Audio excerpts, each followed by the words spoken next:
Brother, we just had prostitution Frieren edition. Frieren just sold her body for a fucking spell. This is Frieren's version of prostitution. Kind of interesting. Frieren and him have a lot in common in terms of the regret and the kind of wishing you could be similar to the people around you.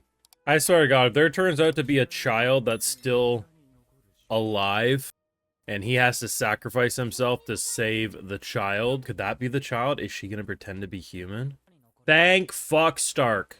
Stark might be an idiot sometimes, but he might unironically be one of the most, like, realistic characters in the group. We need to give her hard drive a check.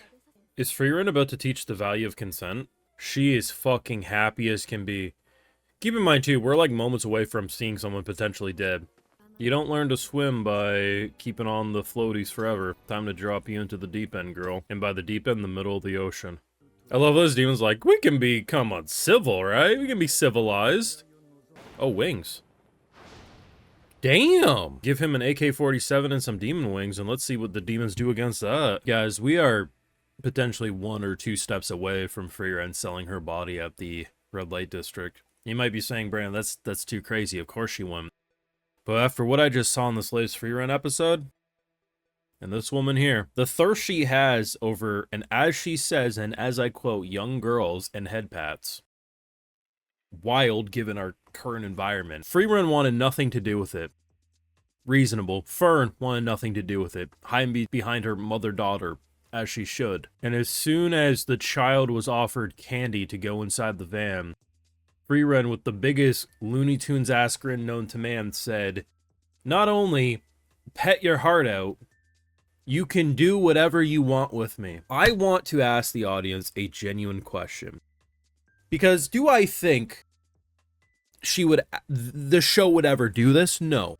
But if you're telling me with a straight face, seriously, if Frieren was offered 100 grimoires, the craziest, most random-ass, unique spells known to man, and whether it was a man, a woman, a goddamn grizzly bear, if they were like, hey, I want to ravage you in the fucking red light district until sunrise, if you say she would say no, I think you're kidding yourselves. This is the type of stuff you really need to consider when it comes to the Frieren storytelling. The way this escalated this week is something that I never thought Frieren would escalate to. God bless this show, am I right?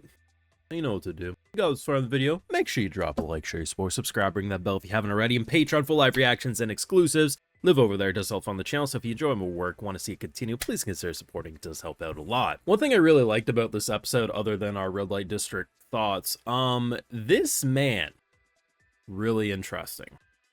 And to be honest, kind of similar to Frieren. Now, I'm not saying the exact same regrets. It's the exact same character, but just a boy this time. That'd be lazy writing. But there is some similarities, I feel like, to how Frieren feels regret and is, in a way, making up for her initial journey and not appreciating it at the time, to the same degree that this man didn't really appreciate his master's way of doing things as much as maybe he would have liked when he was still alive. Complete different guy.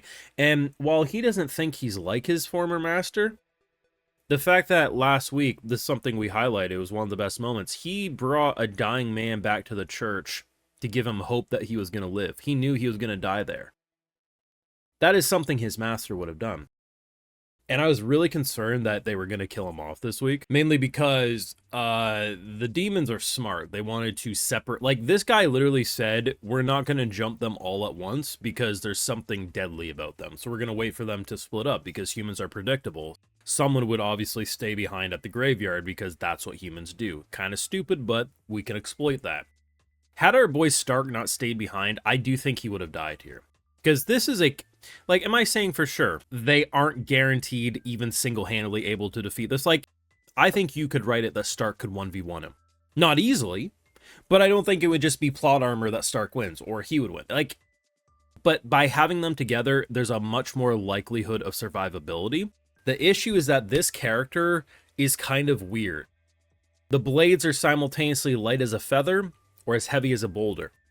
And I think it's interchangeable, almost like if you need to be a fat... Because there's different different fighting styles for different things. You want to sometimes have a fast blade to get in and out, versus at near the end of the episode, he actually makes his sword, and you can actually feel it, like it's getting heavier and heavier, and then it crashes down and does some crazy shit. Like, it's hard to say exactly how this is going to go, how bloody it will go, but I'm very excited. I feel a lot more hopeful we can make it out of this alive, though there is the fear of Master died for a child.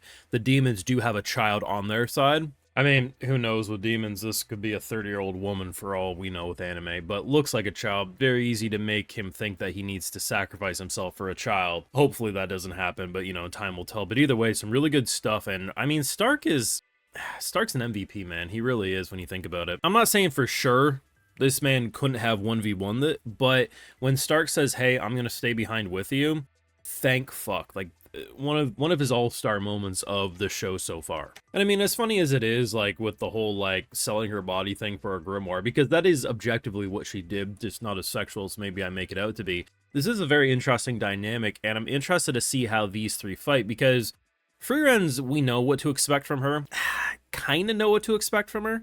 The biggest wildcard, which you wouldn't expect me to say, at least I know for myself, is Fern.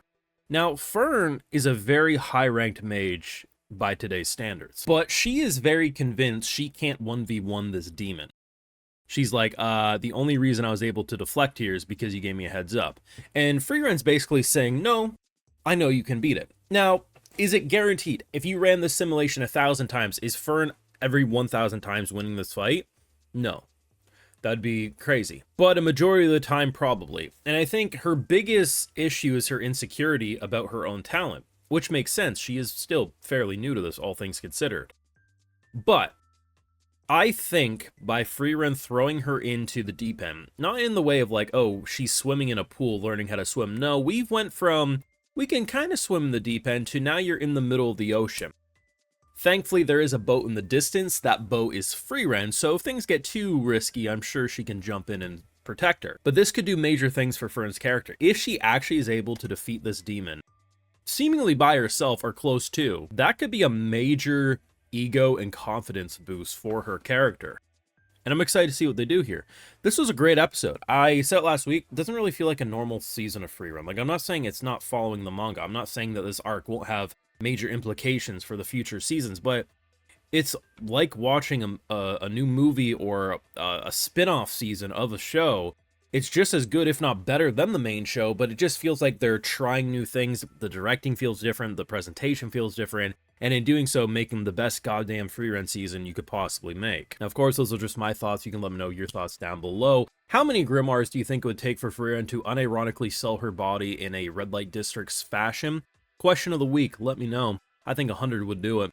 Thoughts? Leave a like, share, support, subscribe, ring that bell if you haven't already, and Patreon for live reactions and exclusives. Live over there. Like, hey, I'd love to give those video shoutouts to my patrons, because without them, you won't get these YouTube videos at all. As today, we got Third Dynasty, Arthur Kuhnhoff, Fabian, Tychos, Ham of Rage, Devin Mitchell, Tony X, Spectra, Monty7, and Perron. So I appreciate the support, everyone. Please take care. Y'all have a good one.